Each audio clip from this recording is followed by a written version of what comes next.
I want to thank the Atlantic Council for hosting us today, especially Ambassador Yade. It's a tremendous honor to kick off a discussion with such an incredible group of experts.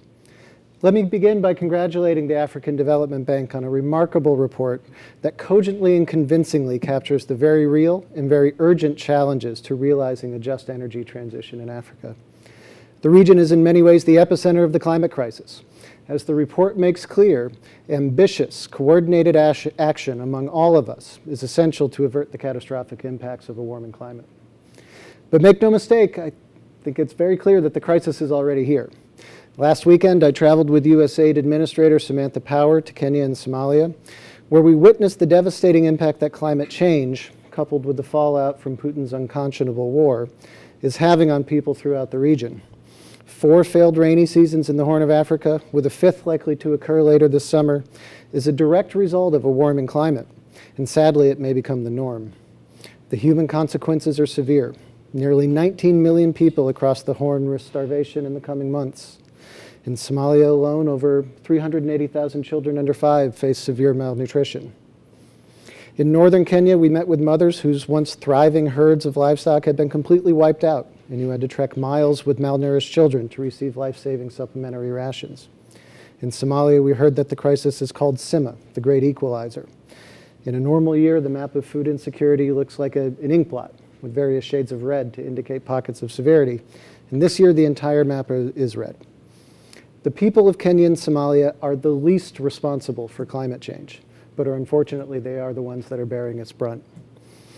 I'll be the first to acknowledge that humanitarian aid is not the answer, but it is critical in an emergency of this magnitude.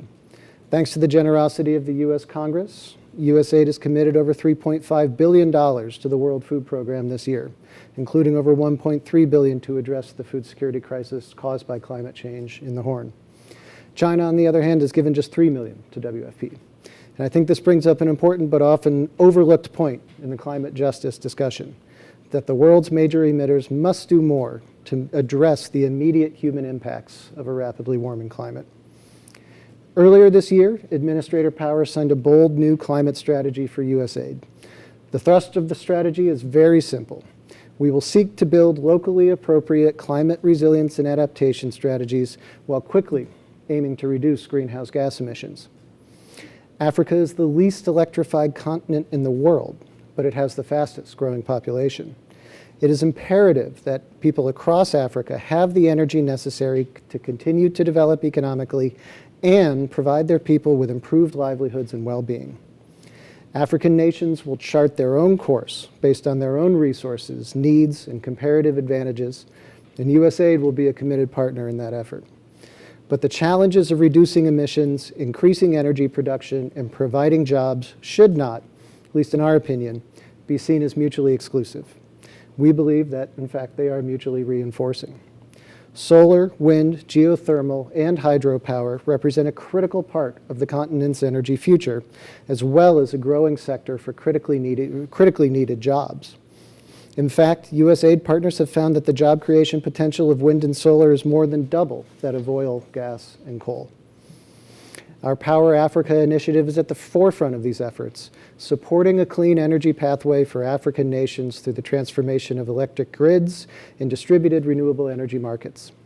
Currently, Power Africa is working towards an ambitious 50% increase in renewable energy sources on electric grids by 2030, while doubling its efforts to bring new energy access to people across the continent. We are committed to ensuring that our African partners have the ability and resources to develop the foundation for a sustainable and low-carbon economy that provides ample energy for growth.